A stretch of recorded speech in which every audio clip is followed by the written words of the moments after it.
Hello everyone and welcome to this week's anime episode filled with exposition dumps in the form of a bowl of great information video games related. I am your host, Kinda Jesus, and accompanying me we have the majestic Jalva. How's it going? And the Wizard of Oz, Oz. Yeah. I'm in the filler arc. You're in the filler arc. I am so sorry to hear it. But today, we actually have a very, very crispy special for you guys. We actually managed to snatch, basically kidnap, a video game developer that is currently making a game called Verdant Village. The very promising game developed by Eric, also known as Mr. Exodus. Say hi, Mr. Exodus. Hello, that's me. I'm actually here against my will. Please send help. That's supposed to say that on stream. I will kill you. So, but before we actually jump into Exodus' beautiful game, we actually need to touch lightly, just put a little sprinkle over here and there about some video game related news. Jalvai, take it away. Yeah, so, as you guys may know, Borderlands 3 just recently released on Steam. However, despite the big sales success that they had on Epic Games and on Steam, their employees are not actually receiving their big bonuses that they were expecting. Instead, they're getting small bonus checks. And it's really weird seeing this coming out of Gearbox, which is one of the most successful game developers out there. Because honestly, if you have a great selling game, why wouldn't you bring that back into your employees who have worked on it for years and years and years? So that's really awkward to see. But it is what it is, I suppose. Yeah, it comes in a very bad time because, you know, with the pandemic going around, people need more money more than ever. And this sounds like something that was a decision made months ago, which doesn't even have anything to do with Gearbox in specific. And it's really painful to see that great work was translated into just big boys alone. Because I'm pretty sure Randy Shithead, that's how we're gonna call it from now on. Randy Shithead probably gained millions of bonuses because of the success behind Borderlands 3, and seeing it definitely not being translated to the actual heart and soul behind the game, it's really troublesome, and it's really sad to see. So yeah, my feelings about this is I kind of expected that.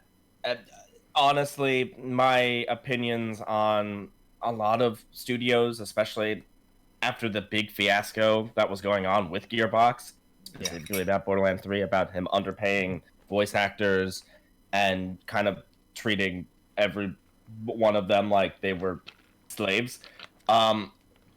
It's not surprising to me at all that this is the result. That they're like, oh, we did really successful, but we're gonna send you only small bonus checks because we want all of the money. We don't want a lot of the money. We want all of the money.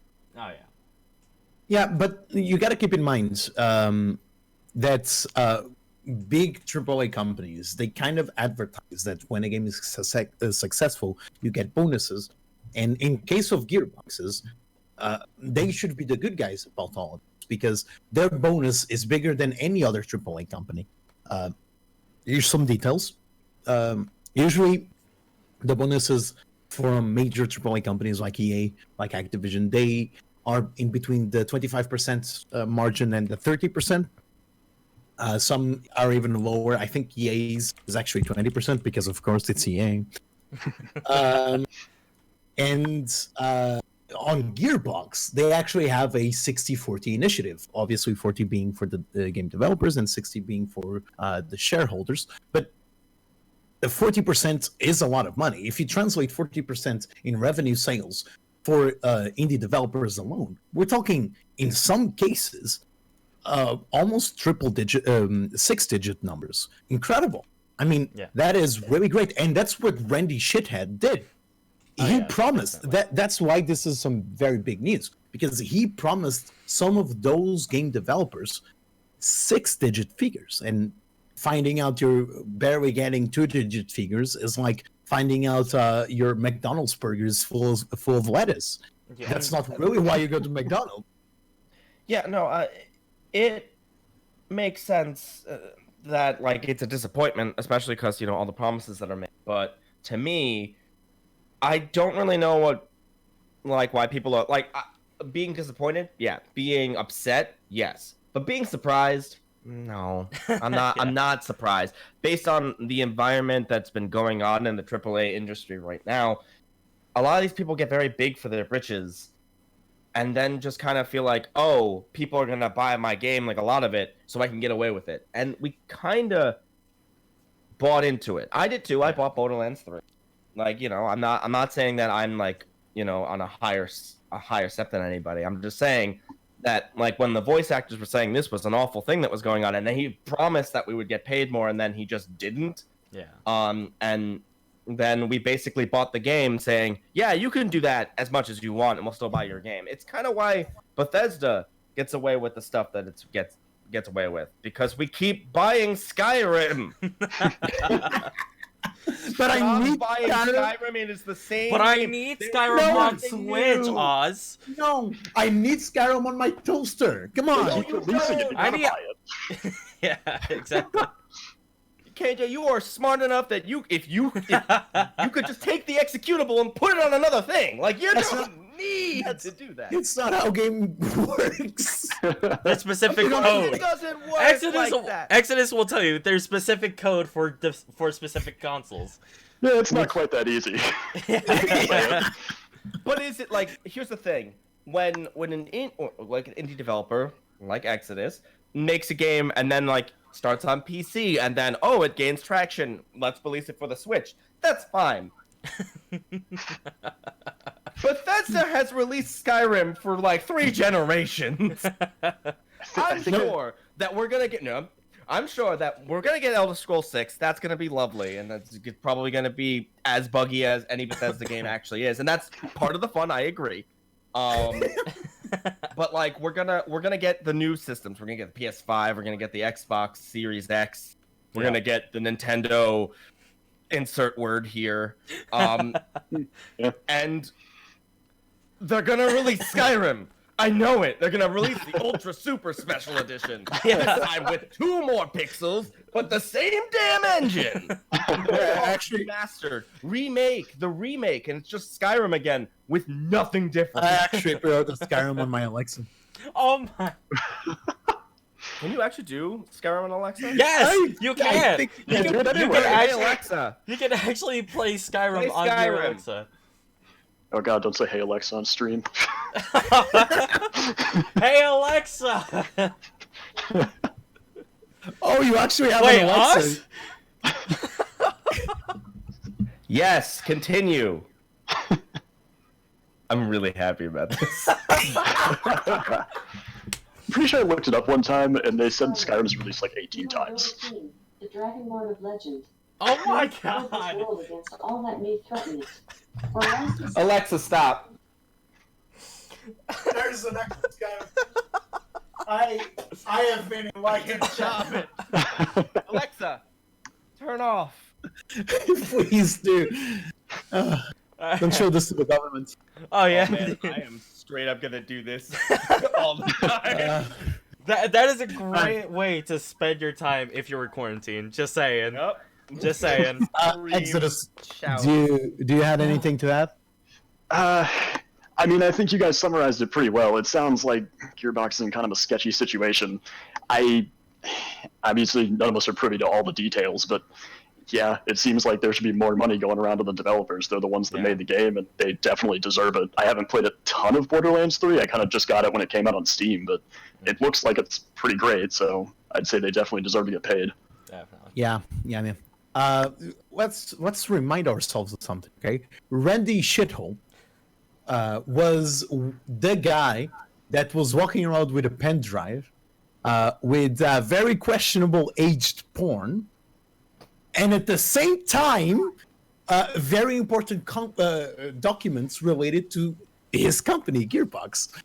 And his pen drive was stolen, making it for a very weird dinner table with his wife. Let's put it like It's gonna be a yikes from me, gamer. She's Yeah. married to Randy Shitford. I'm pretty sure Mrs. Shitford knows the life that Oh, she's yeah. living. Yeah. Definitely. He's living with a magician, so Yeah. I think Oh, that says yeah. it all. Yep. Mm-hmm. Okay, because we have an interview coming up, Oz, let's go jump right into your news.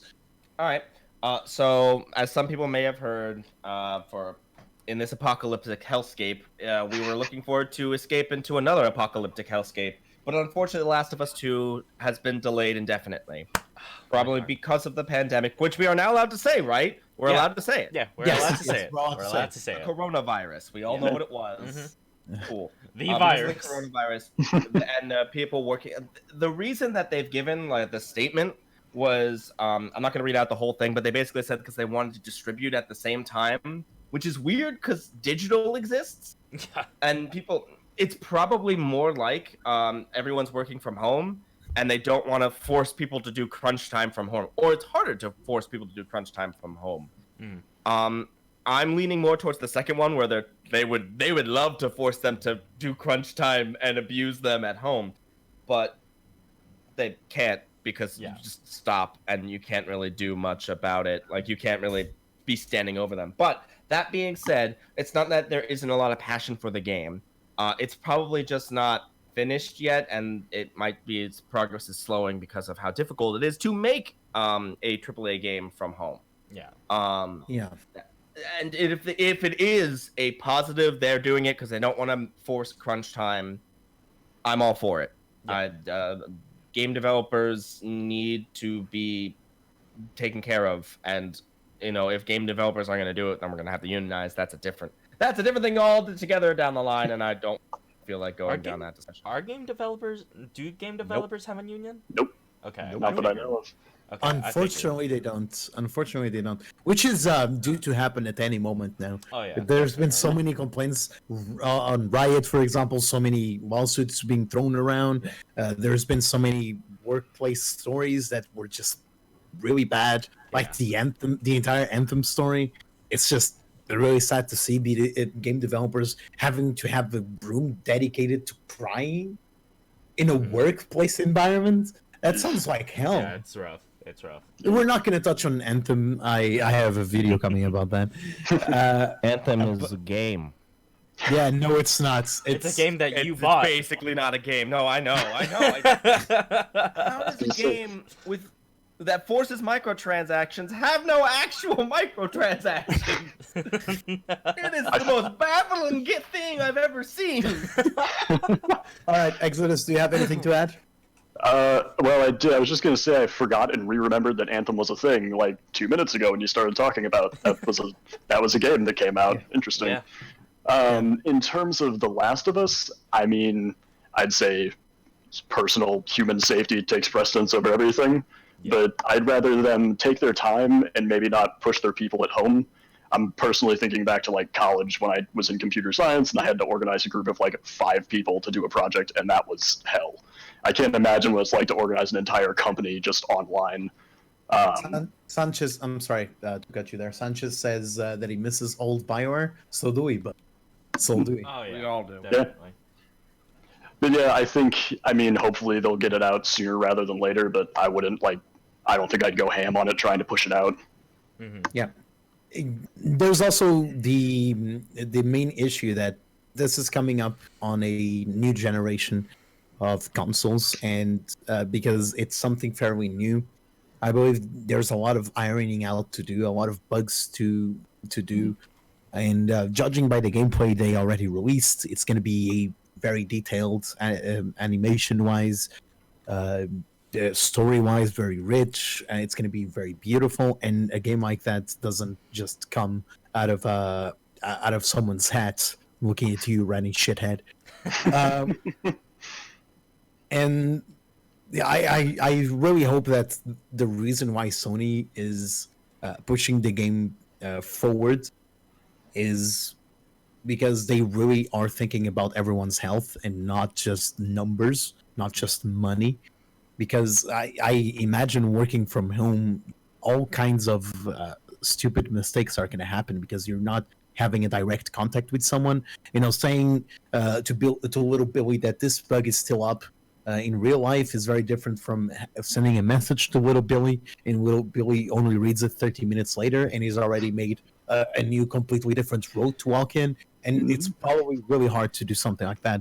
And you So, and you have go to, ahead. And you have to imagine just how beastly their PCs are at home at work, but then the limited hardware capabilities that they may have at home, it just makes the game process and the game design process that much lower. And if that does happen and the bugs happen, it's going to take a lot longer to actually get those bugs sorted out. Well, on that point, I assume if you are working at home as a AAA company, they kind of cover that. Oh, They I probably hope let so. you. They probably let you borrow their PCs from their offices into home. That's what I assume. I hope so. Jeez, I Yeah, hope so. really. Yeah, because I don't imagine working on a 5-year-old computer about a AAA game. Jesus. Hopefully. Or a laptop for that matter. Well, Yeah, I've had to do that before. It's not fun. anyone else wants to add any flavor to this piece of news? Or do we move on? I'm not exactly a huge Last of Us fan. Like, I mean, I played it, I liked it, it's good. It wasn't really. But I am sad. First time I agree with you, by the way. I am sad for the fans of that game. Like, I do not wish for people's game that they were excited for to be delayed. You did suffer a lot through Final Fantasy VII, so you probably. I had to suffer a lot through Kingdom Hearts 3. Final Fantasy 15 was bullshit. Alright. Swear to The God, thing is, if company you- secrets- If you delay your game, I'm gonna kill you. Yeah, no, but actually, Sanchez over here brings a good point. The thing is, company secrets outside the company. That is a very real problem that companies are going to face, and I think we're going to see a lot of leaks coming in the next coming weeks. We've already seen. Yeah, we've already seen some leaks related to the PlayStation 5, relating to the X-Bone, relating to a lot of game-related stuff. You okay there, Joe? Sorry, no, sorry. I'm just sad that I couldn't get the key to Valorant. Oh yeah, God damn. Me neither. So if I've you got guys friends don't in the know, same boat. Oh yeah. So if you guys don't What a know time. Valorant, I've said it time and time again. It's the new Riot shooter. They just recently came out with a beta drop or a beta whitelisting on Twitch. So if you guys were watching on Friday to streamers who had drops enabled, you had access to get whitelisted into the game. I didn't. KJ didn't. And we're sad. But you guys still have a chance to get in on April 7th. If you watch your favorite streamers, Tim the Tapman, Summit 1G, Pokimane, all those other streamers, they will have drops enabled on April 7th, and you still have a chance to get into the beta. Unfortunately, I'm not on the drops enabled. You mentioned favorite streamers. You probably mentioned me, so you can't have a key for me. Unfortunately, I'm not at that point yet, but we'll get there. Oh yeah, All definitely. right, so moving on to the main event. The main event is very simple, Jeff.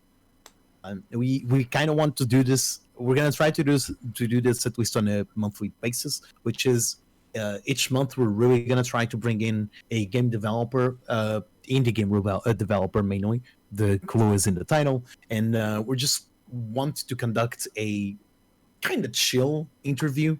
Not really going hard on the games, but taking this opportunity to shine some good, well-deserved light upon a game that we really want. And in my case, I reached out to Mr. Exodus over here if he wanted to do a podcast talking about his game, a couple of questions from the community, a couple of questions from us, and just overall really dive in deep on his methods of working, how he's working, because I think that will definitely help aspiring game developers, and at the same time indie game lovers will get to have a platform where they can see some of their favorite game developers actually being shined a good spotlight that they really do deserve. So let's start with the very first question, Exodus. What led you into developing a game like Verdant Village? Or better yet, while you're at it, give us a little, God, there's the word missing here. Sneak peek. No, not a sneak A peek. little description. Yeah, a little description. Thank you, Jalvi, on what Little your game description. is. Okay, so let's see what I can do here. So, Verdant Village is a game. I'll reference something that most people have probably heard of. If you ever heard of Stardew Valley, it's similar in nature to that. I think I dubbed it a fantasy life sim. Essentially, you're going to get a character, you're going to start a life, you'll have a farm, you can plant crops, go mine, there's quests to do, you can go fishing, cooking, just kind of live your own life in this little medieval town and kind of meet the people, do various things, discover secrets, that sort of casual gameplay. Yes. You kind of already answered the second question here, which was what are your main inspirations behind Verdant Village? Do you have any other inspirations besides Stardew Valley? So Stardew Valley is the most obvious, like, recent thing, came out a few years ago, and everybody knows what it is. Personally, for me, I would say my inspiration came more from even further back. There was a game called Harvest Moon: Friends of Mineral Town. I don't know if anyone's even heard of that. It's for the Game Boy Advance. Friends of Mineral Town. I was gonna say that was when I was about 10 years old, so like 16 years ago, I think, or around that time. I have a friend who lived down the street from me. He got it for his Game Boy SP, I believe, and we played that. We'd switch off days, basically. Yeah. We played it like for weeks, months, maybe. I don't even know. It was wonderful. And ever since I played that game, I didn't really get into game development until about midway through high school, I'd say. But ever since I played that game, I was like, I want to make something like this. And I actually think, interestingly enough, the guy who made Stardew Valley, I think I read from him at some point when he was interviewed that he cited the same inspiration, that he played the same game, and it kind of branched out from there. So that's great. It's really good. That's great. Yeah. Job, I do want to... Yeah. Lens Jelly is saying that they are loving Verdant Village so far. Okay, here's the thing. I've been struggling so hard not to say Verdant Valley all day because I play Stardew Valley so much, and it's really, really throwing me off. But my main question right now is how did the game change from its original plan or like your state of vision and design to where it is now? Man, how did it change from its original vision? I think I want to say my vision has been relatively samey throughout. I was obviously inspired by Harvest Moon, and I think what I wanted to do, and when I started out, I was more like, I want to make Harvest Moon. Yep. But then what I kind of thought about was, when I was a kid and I was playing that game with my friend, we would always run around the map and try to discover new things and stuff. But the game was, I don't want to bash on Friends of Mineral Town, but it was kind of small, probably because it was on the Game Boy Advance, didn't have a lot of space. But from what I remember is I wanted to have a bigger world to explore, and I think it kind of branched out from there, from like just normal kind of Harvest Moon type game to let's add in exploration and combat and other things to discover and secrets and kind of make this big open world that you can discover and enjoy instead of just being locked into doing your couple of tasks every day and repeating. Mm-hmm. Mm-hmm. Go ahead. Yeah. So actually, I don't know if you, I'm sure you do, but the people that made Harvest Moon actually also made Rune Factory, which is a RPG, like fantasy RPG version of Harvest Moon. I don't know if you had any inspiration from that, but like, my main question is, having played the game and I love it. But there is so much similarities with Stardew Valley. Were you like making your game and stuff like that, and then you saw Stardew Valley and its popularity? Not saying that you like are wanting to ride that train, but there's like clearly, at least in like how the menu is laid out, inspiration from it. Oh yeah, I mean, no offense taken. Don't worry. It's kind of hard to. I'm trying to formulate my answer now. So to start from the beginning, I did not know that Rune Factory is made by the same people who made Harvest Moon, but I do know what Rune Factory is. As for Stardew Valley, I have to honestly say that, of course, I looked at it while I was developing my game and said, oh, that's a good idea. That's an interesting thing to do. I'm doing my best not to just take elements from that game, but some things I look at and I'm like, there's little bits and pieces here that are obvious improvements on the formula, and you'd be a fool not to just, port them into your game as well. I would also say, at this point, if anyone who has played the game will probably know, it is very basic. It's in an alpha state right now. The things I plan to add later, there's things coming like archaeology, which is kind of in Stardew, but it's the system I plan on implementing is fairly different. So there's that. Hunting is going to be a thing eventually. Alchemy is going to be a thing eventually. There's going to be some sort of like mercenary system, sailing. There's a couple of things that I have planned that'll be a departure, I would say. So you said sailing. Does that mean there's going to be like other like islands or continents you can explore? Not so much continents. That'd be a lot more.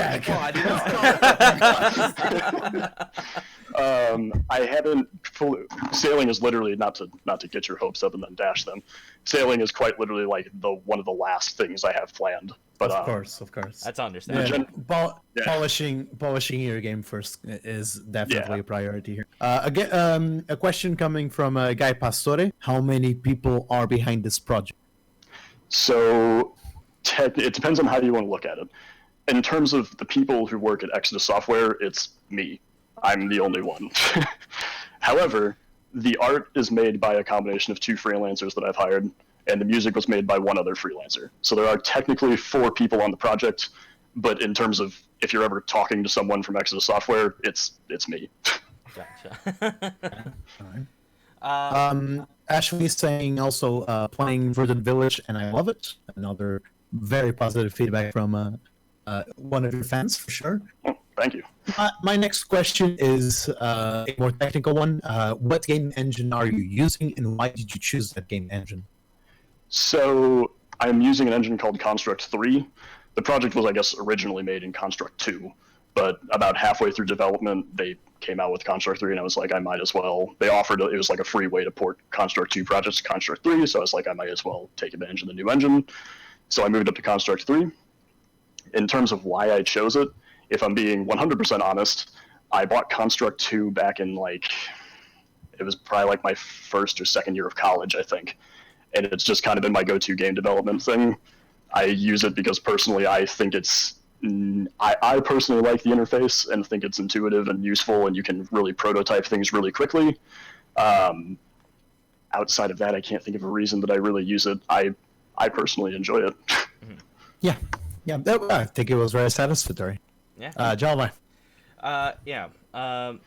for me, because and you kind of lightly touched on this, but because this has so many similarities to Stardew Valley, what's something that's very distinctly unique that nobody ever notices about your game or your map design, whatever? Very good question. What's something distinct about it that no one ever notices? Yeah. Yes. Well, I can't think of anything. At the moment, I can't think of anything. In terms of new features, I can say something that I think is distinct. I think people will probably notice it, so maybe I'm kind of altering your question here. But in terms of new systems, the way that Stardew Valley works, for anybody who hasn't played it, friendships in the game are basically just based on, I think, like talking to people every day and mostly giving them gifts to raise their meters. Yeah. The system that I plan to implement for that is more of, I think, what I've dubbed it internally as the topic system, which is basically as you explore the world and do various things and interact with different objects and stuff, you'll unlock topics of conversation with people. And then you'll be able to go to them and talk to them about that, which might unlock further topics with other people, and will kind of branch out into these like wider conversations that you can use to get to know the characters and kind of become better friends with them and do various things. Divinity Original Sin kind of has a system like that.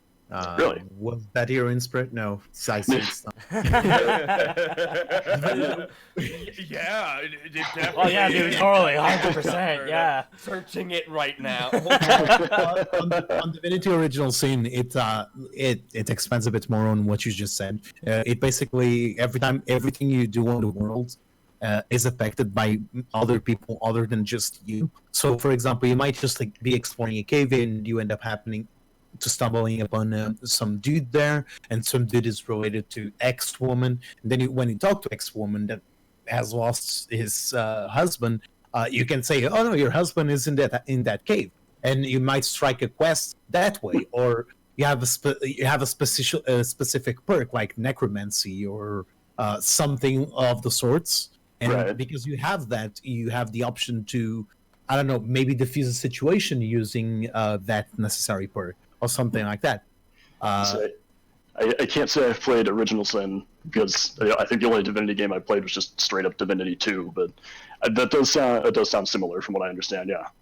Yeah. So, did you had a specific inspiration for that mechanic? So the topic system kind of developed out of very, very loosely, at least, out of something from Elder Scrolls. I think it's only in Oblivion, honestly, and it's a very loose connection at this point because it's changed a fair bit. If anyone, I don't know if anyone's played Oblivion or not. It's kind of old. Everybody's played Skyrim. Favorite Elder Scrolls. I love Oblivion. It's great. You get to walk around like a forest all the time. But Oblivion, every NPC in the game, if you went up and talked to them, they would always have an option of conversation called Rumors.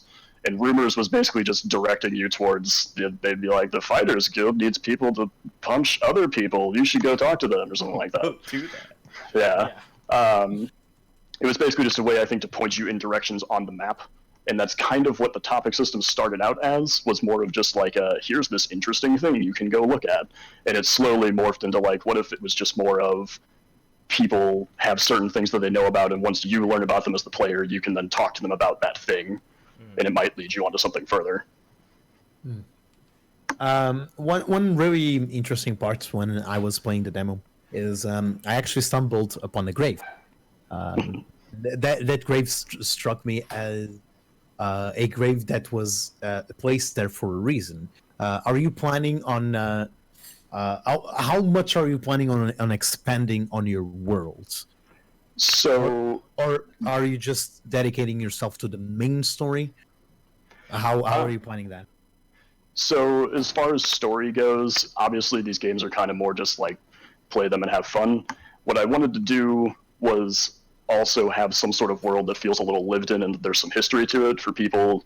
I feel like there's a small subsection of the populace that plays games that they're really into lore. Like there's the people who know all the Elder Scrolls lore, and I personally pick up a book in Elder Scrolls and I'm like, I don't care. Does it give me stats? No. All right, I'm done. But there's people who I think really like lore. What? Jeez. Something's going on. Don't worry about Ozzy, it. all right? Everything's fine. Everything's fine. Cool. Good lord. The zombie wall broke down. It's cool. It's good. As far as lore goes, though, yes, there is a lot of lore planned. The archaeology system that I was talking about before is probably going to be your main insight into that, where you'll be discovering things from the past and kind of piece together the lore of the world, and it'll open up topics to other people who will kind of tell you, like, here's the history of, like, what's going on. I believe it's mentioned at this point in the opening cutscene your character has amnesia, so the easiest writer's device to allow people to exposit at you. But yes, there is a fair amount of lore planned for the world that'll be scattered throughout, but hopefully not just like thrown into people's faces if they don't want to listen to it. Yeah. Yes. Definitely. Very good decision. Jalvai. Yeah, whenever I started playing the game, I'm gonna be honest, I was a little bit thrown off by the weird small resolution that the game starts in. That kind of threw me off, which brings me to the question that, what are some of the specific game design problems that you had to figure out, whether it was in the engine or art direction, lore, what say? Oh God, where do I start? So, Go. the most relevant thing I can think of, the pathing system for the game. So, NPCs obviously move around the map and do various things throughout the day. That all has to be coded in. Originally, what I was going to use was so Construct 3 comes with certain things kind of built into them, just like a little functionality you can add to an object. One of those things is pathfinding, which basically just, as you would guess, sends a character from one point to another based on the path you give it. I was originally going to use that. The way the game is programmed, when you booted it up, the game basically has to generate a collision mesh for the pathfinding behavior to work, and that took it about like 35, 40 seconds to do because the map is just giant. Yeah. So I was like, I don't, like, some games take 30 seconds to load, like Assassin's Creed or something sometimes, but they're also AAA games with 1080p resolution and everything's really pretty. I have pixel art. It's not really acceptable. So I had to get rid of that and basically make my own pathfinding system. And then began the hell that was my life for about like 2 months of time, where I would just make a pathfinding system and find bugs with it, and it wouldn't work. And I had to remake it. It kind of started as originally pathfinding was a little different. Most of these games, people basically have set schedules where they walk around in a specific path during a particular season, and that's kind of how they move around the world. What I originally wanted to do was give everyone what I dubbed leisure preferences. So they basically worked, slept, ate, and then in their free time, they could pick from their personal preferences and move to a certain point in the world based on what they wanted to do. That Really cool. that is not a thing anymore. That is not a thing anymore. That is not a thing. I wish. Game now. I wanted to do that, and it basically what it turned into is having to place nodes within the world and then use Dijkstra's algorithm to pathfind them efficiently through the nodes to make them get from point A to point B. But it turned out to have more than a few complications, and essentially characters would disappear off the map forever, falling into the void and never be seen again. And I assume, It's a feature. It's a feature. Yeah, exactly. and I assume that once you actually start getting into planting your own crops and stuff, that would be a very painful process if you were to implement that type of AI. Yeah, it basically had a ton of caveats built into it, and I was like, this is getting really out of hand, and eventually I just had to drop the system, and now people function on basically the same way other games do, where they just have a set schedule for the season. In the future, what I would like to do, there are days of the week, although people are very confused by the astrological symbols used to define them, but there are days of the week I would like to have specific schedules for various days, or like, I know Stardew did like birthdays, I think. So basically there is some variance in what they do. They're not doing the same thing every single day of spring. So it's kind of mixes it up a bit. Oz. Yes. So I love lore, but also another thing that I absolutely love in video games is like secrets and Easter eggs. I don't know if there are any currently. That'll be part one of my question. Are there currently any Easter eggs that no one has found yet? There are not. Okay. I'm sad. Is there plans to place any in there? That's fine if there isn't. It's just that's one of my favorite things is to find little like tiny things in video games that developers put in. There's jokes or Easter eggs. It's funny that you bring it up. I actually had a couple days ago, I think it was earlier this week, I can't remember, Discord's just a blur in my mind on that server.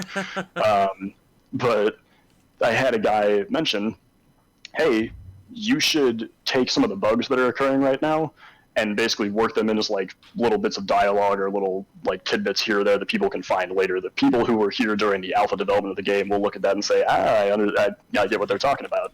Yes, I remember a time when we used to go for walks and then vanish into the ether.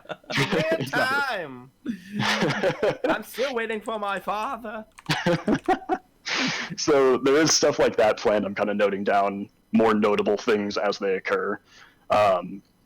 Aside from that, it's interesting that you bring it up, because the most recent thing, how I kind of handle my artist is I basically give him a list of things to do probably every couple of weeks, and then he just goes through and makes the entire list, right? And then he'll send it my way. The most recent thing I asked him to do was all the secret related things in the game. As in, a lot of them will be activated from various like points that you can find in the map, and he's currently working on all the sprites based around that. So once I have that stuff, I'll probably start sprinkling them in little bits at a time. Oz has that like Dr. Lecter hand thing going on. It's like secrets and Easter eggs. It's always good. At some point soon, I will be adding them in. A lot of it's like I said, it's not exactly the most relevant thing, unfortunately, because I mean things break all the time and I have to fix lots of bugs and add more core content. But it is definitely there, and I plan to have plenty of things to find and discover in the world because, as I said before, a lot of the point of this game was kind of like exploration mixed in with what you're doing on a daily basis. And if there's nothing to find when you explore, it makes it kind of pointless. So, yeah. I mean, as Gabe Pastor puts it, lore is above everything else, and for me personally, I couldn't agree more. I agree. I love lore. I'm just disagree. bad at reading. I think gameplay Well, should come first. gameplay and lore need to be perfectly balanced. You can build a really good lore and have the weirdest of gameplays out there. Very true. I'd still play it, dude. So I think one kind of does complement the other. There's obviously other problems like sounds, actual gameplay perspectives, actual gameplay pacing and stuff like that. But at the end of the day, I think lore, a good lore and a good gameplay can carry an entire game, even if it has Yeah, kind of. yeah. It tends to make you invested in the world, I feel like. Like, you shouldn't be going into a game to make lore. You should be going into a Yeah. game to make a game. Yeah, Exactly. Lore makes the game better. Definitely. Yes. But like, an example real quick that I can think of, World of Warcraft, in my personal opinion, as someone who has played it for many years on and off, gameplay, it's alright. But I've known the world since I started playing Warcraft 3, and that keeps me kind of tuned into it. Yeah, and I think that's what really brings people back into WoW. They just synced in so many hours in WoW, and it's such a rich environment. Sunk cost fallacy is also a thing. Yeah, Yes. Yeah, definitely. The company right now is doo-doo. I think we can all agree with that. But I would agree. the game itself, Yeah, definitely. what they built in the past, still impacts video games to this day. It's incredible. Yeah. Which leads me to my next question. When it comes to platforms, we've talked this before. I know you're mainly focusing on PC right now, but in the future, are you intending on releasing the game on other platforms? So I would love to do like multi-platform releases. I think what we discussed specifically, and what I've been asked on Twitter at least once or twice, was Switch release, because that seems to be the go-to. And from what I understand right now, the Construct 3 engine, apparently the Wii U was good with the Construct 3 engine, and then they reverted something with the Switch, and now it's not good with that. There's the chance that Nintendo will do something to make that work. Outside of that, the other option for me, at least, is to have the game like reprogrammed in a different language that could then go there. Depending on the success of the PC release, I'd be more than happy to port it to other places. I think Construct 3 does work with Xbox. I think they have issues with PlayStation, though. But short answer, I would love to. It might be a little complicated. Like I said, I'm focused on the PC release right now. Once it comes through and I see where things are at, I would like to look into it, yes. Yeah, and that kind of leads me to my question, because at the moment, it's of course definitely at its starting stages. Like for me, whenever I first got in, like the map design was a little bit confusing. Like I had no sense of direction a little bit at the beginning. But for me, my question is, what would you as the game developer personally want to see in your final product? Do you have a time frame for that? Are you interested in implementing mods or multiplayer support? And how do you manage your time on specific parts of the game? It's like 5 questions there, Joe. That's a lot of questions. That wasn't one of my multi-part questions. Okay, start with one, Joel. Right? Okay. These people in. Give So, on. what would you like to see in your final product as a game developer? Okay, so first, I want to ask you a question based on your first question or your first statement. In terms of map design, could you find the mines? No one can find the mines. No, I have to ask. cannot. Oh, how can no one find the mines? I need to remake the map That's to a make people secret. be able to find. It's a secret. The They really mines should've. are the Easter egg. Yes, exactly. I need to rework the map to make the mines easier to find. I think Yeah, I no, stumbled upon genuinely the curious. mines. I think I stumbled upon the mines completely by accident, though. You just have to go north in the mountains. It all makes sense to me, but I've been looking at this place for 2 years. Okay, that's fine. So your first question, what would I like to see in the end product of the game? Yes. At this point, it sounds really boring, but all the things that I've laid out in the roadmap. If you're part of the Discord server, it's a pinned comment on updates, I think, but it's a Google Drive document of all the things that will be added. At this point, I would just be happy to make the game that's planned out there with all the features intact and working. Someone did mention the other day, I guess this is an offhanded thing, they mentioned a survival mode, like basically an optional thing, of course, where you have to like, you have like a food meter and stuff, and there's like weather things, you can get too cold, too hot, that sort of stuff, which I thought might be an interesting idea.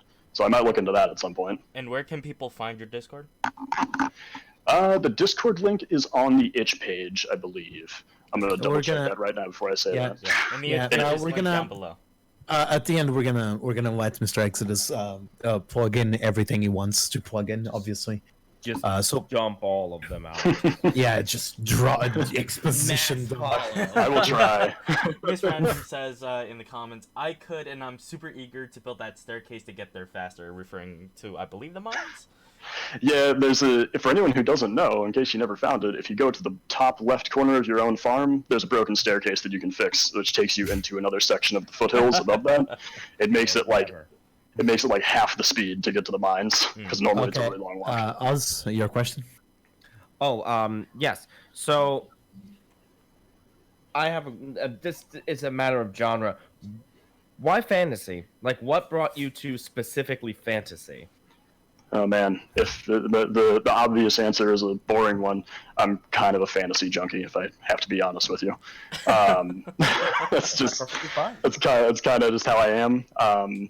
If anyone's ever heard of them, I've read like most of the R.A. Salvatore novels. If anyone knows what that is, it's like Drizzt and all that. If that rings a bell, yeah. Hopefully I'm saying his name right, but whatever. Fantasy's always just been kind of my go-to for things. I like it as a genre.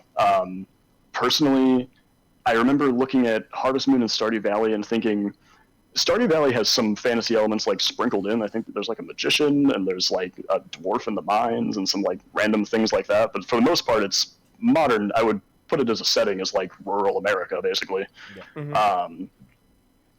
I guess Rune Factory, for the record, is most definitely fantasy. So I'm not being very different from that. But personally, I like that sort of setting, and that's just what I went with for this. Gotcha.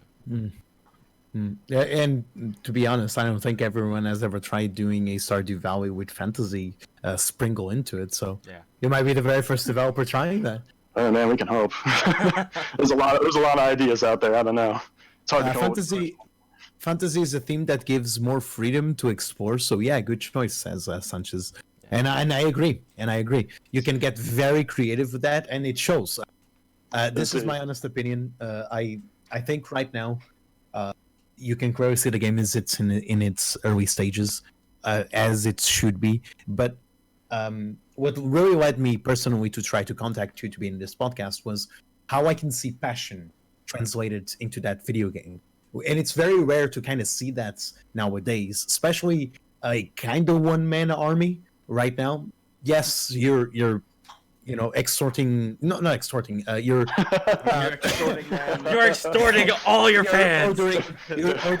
You're ordering music and sprites from other people, but I can still very clearly see a passionate project and one that's really coming to fruition. So I think my next question really is, how did you come up with the motivation? Because I've talked with a lot of the game developers that I've talked to. A lot of them seem to kind of give up on their projects halfway through, because video game development is hard. So, how did you still get motivated to do the project you are, even though it's been a couple of years now? Sure. First off, just to backtrack slightly, thank you. I appreciate your compliments there. That means a lot. Second, just to backtrack to fantasy real quick, the other thing I wanted to mention is, while there's not a lot of it in there now, I do plan to branch into like more magic-based things and stuff, so it should get a little more thematic with time. But to answer your question on motivation, well, I have to assume that it's partially just my personality. To some extent, this is just kind of how I am. I tend to get focused on one thing, and then I just zero in on it and keep going. That's just kind of how I've always been. I think my mother always used to say I was the water on the rock, because I remember back when I was like 7 or something, I wanted a PlayStation, and she was very much against me playing video games because I already had a Game Boy and was addicted.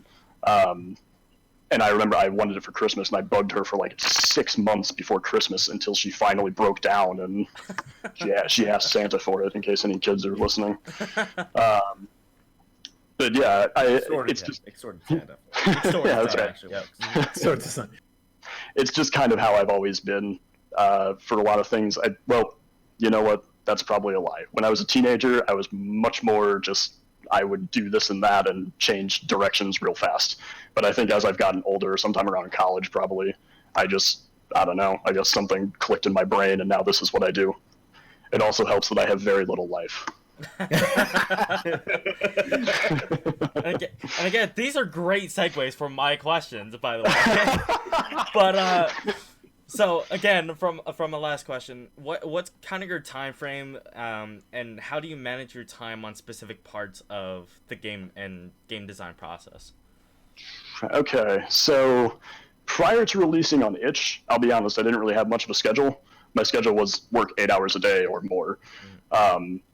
Post-itch launch, since there's people playing it, basically, I wake up at like, I don't know, 7:30 in the morning or something and start working until about 5. I tend to split my time between bugs and trying to get a little bit of content out every week. The game updates on Fridays. So usually by the time Friday comes around, I try to at least get something in there that's an actual like visual thing someone can say like, oh, that wasn't there last week. I think this week was like placeable walls and paths, as well as some other like random things. I think I added key bindings in this week. Bugs definitely take a precedence for the most part, because obviously if the game doesn't work, it's not fun to play. No one wants to run into bugs. If only Anthem had, or Bethesda in general. Yeah, if they had if only they had your mindset on bugs. I mean, why fix the bugs in your games when modders will just do it for you? Just let it go. Exactly. It's a And then feature. charge them for the mods. It's not a bug, it's a feature, yeah. Yes. So, I was kind of torn between two different questions, but I'm gonna go with the one that actually has to do with the game as opposed to like. You can go with the two if you want. You're not interested I in was me, just that's my first one's a quick one of why Exodus Software, like why, like the name for your oh, game man, development studio. someone told me I was going to be asked this, and I was like, maybe. You just say it sounds cool. Because why not? It does sound cool. If I said my reasoning was that it sounds cool, would you not like me anymore? No. That'd be a perfectly reasonable reason. Why do you think my name's Reasonable Hey, reason. welcome to IndieHub. I literally just took 2 words. At the same time, I believe it's been a while since I've made this company, but I believe my original reasoning was I was trying to think of something just like short and clever, and for my own personal reason, what I always kind of wanted to do with the game was take someone out of the space they were in and have an exodus into the game that they were playing, just kind of get absorbed in it. And I think that's kind of where the name came from, loosely. Yeah. Gotcha. Okay. Yeah, no, from now on, just tell them, Exodus Software, because it's about the journey. Yeah. There you go. Yeah, I need a cool slogan. Yeah. We can have that one for free. Hire 'em. Yeah, for free. Yeah, for free. Yeah. But my other question is just, because you are so passionate about your game, what is your favorite aspect about it? Either a feature or what are you most proud of in the game? What am I most proud of? Honestly, this is kind of contradictory based on the comment before about the map being confusing, which I'll rectify eventually. But personally, Make that I a love quest. I love making the map of the game. It's I remember in high school, because I also write on the side for other random things, but what I always like about writing is when you start out, you generally make the world and the lore before you actually write the story.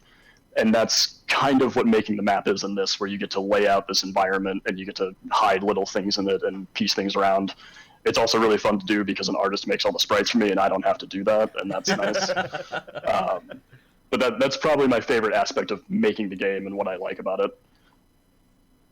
Cool. Okay, so my final question to you is, do you have a specific, not a specific, but like a overall release date you're thinking about right now, or do you think it's a bit too soon to give specific dates or specific time zones when you're gonna release your game? All right. I'll say this with a massive asterisk that hopefully people remember in the future. I'm terrible at predicting how long it will take me to do something. That said, I would like to have things done later this year. Like when I say later this year, I mean like probably close to the end of the year, like all the way. Okay, I would think it's hope. very reasonable. I was gonna say I don't know if it's possible. I'm hoping. Yes. But Again, to everyone watching, it's still in development. Things can happen, so Very it's a early- very big. Very Was this early it? alpha. It's a very Lots big of things can asterisk here, happen. but there you go. At least you can look forward to What the by outlook the end of the year or somewhere along the lines of that. Yeah, Yeah. the surface is there. You know, the main grid of the game is there, and Yeah. the game that is already there has so much potential to it. I cannot stress this enough. I said it was my final question, but I have one. That's again. fine. God, you're lying Actually, now? kind of too. Yeah, I'm lying now. I'm sorry. I'm just that good of a host. question your leadership. First you lie on stream, now you lie to a game developer? Can't believe it. I'm never coming back here. Both of you have gone. What happened to the No, internet? please don't go. Am I I love you. gone? Oh man. No, you're alive, Oz. You're alive. He's good. Everyone's here from what I can see. Yeah. Yeah, I'm back. everyone's good. Am I back? Yeah. No, you never left, Oz. You never left. Was I the only one that didn't leave?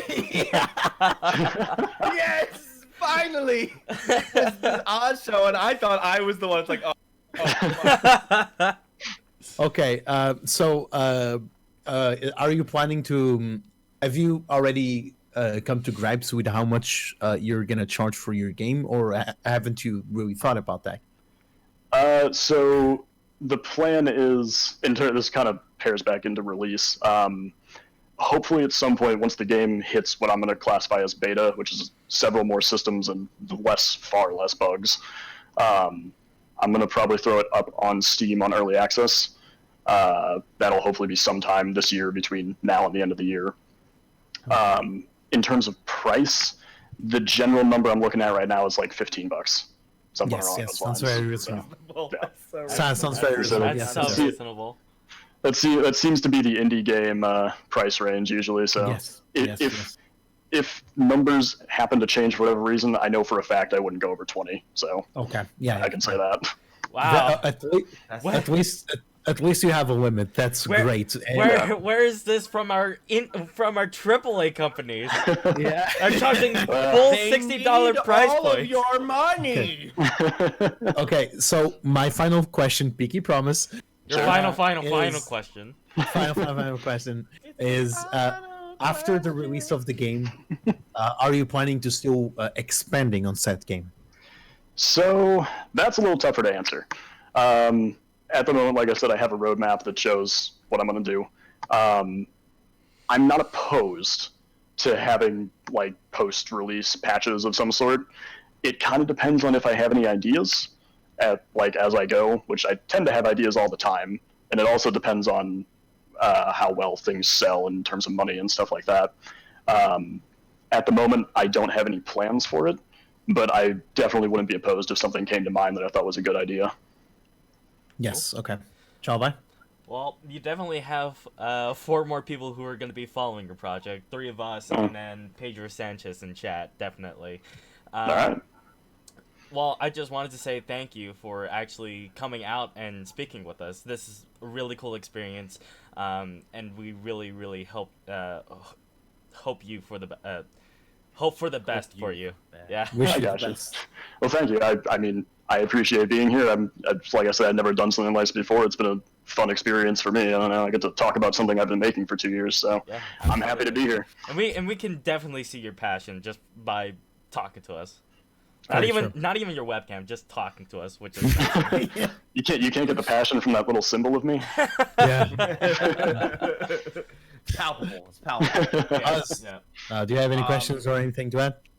I feel really like after the very final statement to have like a question that goes more into. Yeah, right. I just really want to know what your magic system, or at least like, is going to be like. Is it going to be like Minecraft where you enchant things, or is it going to be more like spell based, like put it in your inventory? Like, give us like a super brief. A sneak peek. I gotcha. Yeah. I'll see what I can do. So, in terms of magic, a lot of it, even I am not completely privy to all the details. It's kind of still fluctuates a bit from time to time. The general idea of the magic is a lot of it is based into the alchemy of the game. The other magic systems are mostly lore related. There's a race of like creatures, I guess, called like the Fae, and there's also a lot of gods going around that haven't been mentioned at all yet. Exciting. There's various things going on. There's monsters and other stuff. There's been some history in the past. In terms of magic, it's a lot of it is going to be like Fae related. There's a lot of gems that play roles in things, stuff like that. I don't know if that really answers your question, but hopefully it does. It gives me a pretty good idea.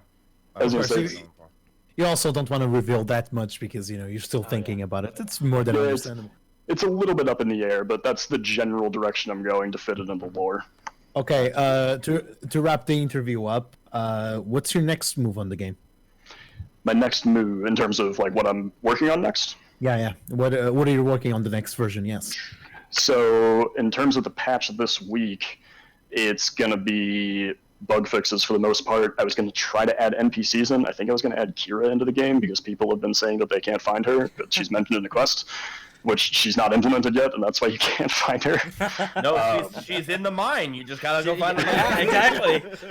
I think she's currently sitting up above the map where you can never get to in the void. But Understandable. Sure. Easter egg. I will probably try to put her into the game. I have a couple of NPCs that I need to get in. The next big patch, the first thing I'm doing is archaeology, which should hopefully come soon. That's dedicated as like 0.2, and we're currently on 0.152. So a patch every week. I usually go up by 0.01 every week. We'd say around a month. Right? Yeah, within a few weeks, hopefully archaeology will be in the game. NPCs will be in the game. There's some more zones coming in. I know there's a deeply wooded area to the south that is like half made, and I'm waiting on a few things to actually give you access to it, so that's a thing. Okay. All right. So this was the interview with this incredible developer, Mr. Exodus. Well, thank you. If you guys are looking forward to this game, you can find the game where, Mr. Exodus? So you can find it on itch if you just search Verdant Village, or I believe it's, let's see here, exodussoftware.itch.io/verdant-village, according to my computer at least. If you want to follow me on Twitter, it's just @ExodusSoftware, and that's mostly my socials. That's where I do updates. Okay, all right. So everyone, to finish this stream up, we're gonna very likely touch upon the game releases this week, and then we're gonna follow it up with our goodbyes. Okay. So why don't we start with that, boys? So the first game that's coming up on I believe the 8th, but let me just double check that real quick, is Below for the PS4. It's already been out on the PC and the Xbox for a while now. April 7th. Yes. April 7th. Apparently it says the Xbox as well.